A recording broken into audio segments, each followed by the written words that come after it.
Alright, so for today's video, I'm going to have something a little bit different. The shifter boot in this car is worn out completely. I'll show you what I mean. Sorry about the fan and wind noise. It's really hot today, so that's why the fan's on. So you guys can see the boot is torn up. The bezel is torn up too, but there's an issue.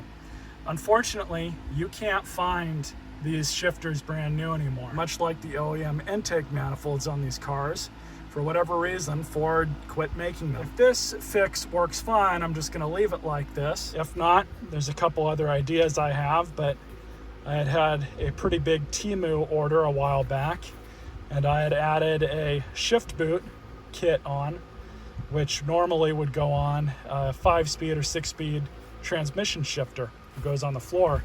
But for this, it should work. I'm gonna have to take the whole shifter out, of course, and see if we can get this thing on. It'll be a little long, but I think I should be able to stick this end further back in here and probably zip tie it.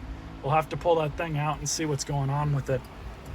So the first thing we'll do is, I believe this just clips in, just like that. We can remove it. We can kind of see the inner workings of this thing.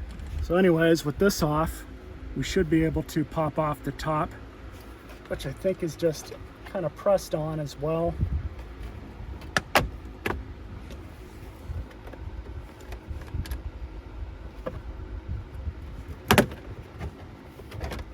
It looks like the single T27 right here.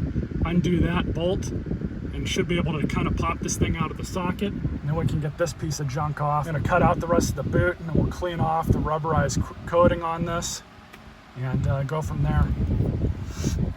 All right. There we go. Just gonna pull that out the rest of the way.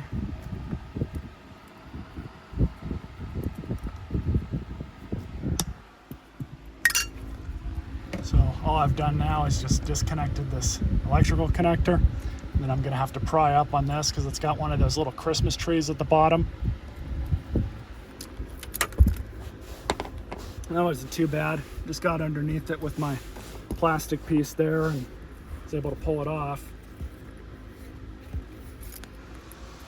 Yeah, this stuff is, all this rubberized coating is just kind of like rotting off.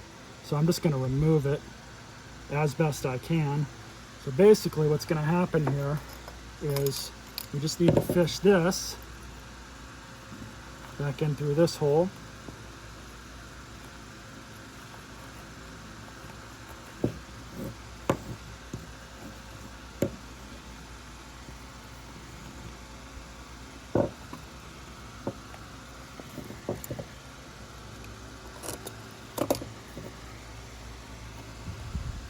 Go back to the car and see what other damage we can do. Just put the electrical connector back in now. Just gonna screw back down that torque screw.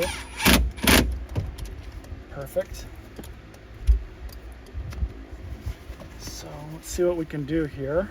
So it looks like I should be able to slip the boot around this right here, and then maybe up here.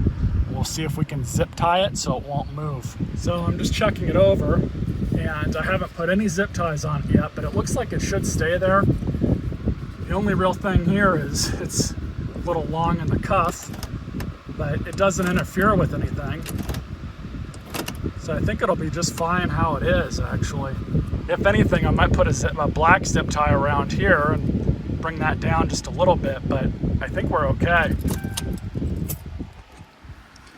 So all I'm gonna do now is just put the top back on.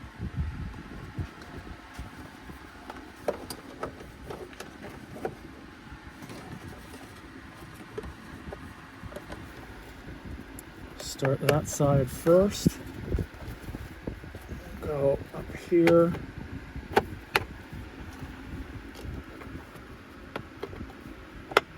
And of course, the bezel.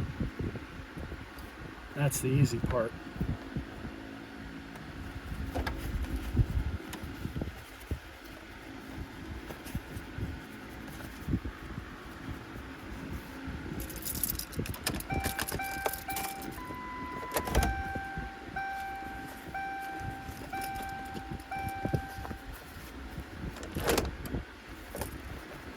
It's not perfect, but it's pretty damn good for $8. I think I'm all right with that for now. There are some other options. There's a GM boot for GM trucks that might work for this purpose, and it's actually more form folded, and you'll still have to reuse the bezel, but the boot itself should be able to go over this and install it just the same way. So if this doesn't work out or this falls apart, I'll end up doing another video. That boot though is like $25, so we'll see. Stay tuned for more videos.